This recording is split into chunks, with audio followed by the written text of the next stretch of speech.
तर महायुतीकडून राज्यसभा उमेदवारांची यादी जाहीर करण्यात आलेली आहे। अशोक चव्हाण, मेधा कुलकर्णी आणि नांदेडच्या अजित गोपछडे यांना भाजपनं राज्यसभेची उमेदवारी जाहीर केली आहे।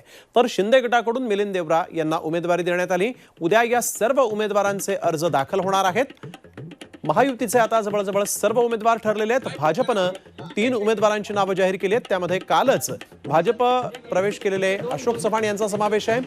माजी आमदार मेधा कुलकर्णी आणि भाजपच्या वैद्यकीय आघाडीचे प्रमुख डॉक्टर अजित गोपछडे यांना देखील भाजपनं उमेदवारी दिलेली आहे। संधी मिळाली मला संधी दिल्याबद्दल पक्षातल्या वरिष्ठांचे मी मनापासून आभार व्यक्त करते आणि या संधीचं नक्कीच सोनं करण्याचा मी प्रयत्न करीन, प्रयत्नांची पराकाष्ठा करीन आणि अतिशय उत्तम रीतीने काम करून दाखवीन एवढंच मी पक्षश्रेष्ठींना ग्वाही देते।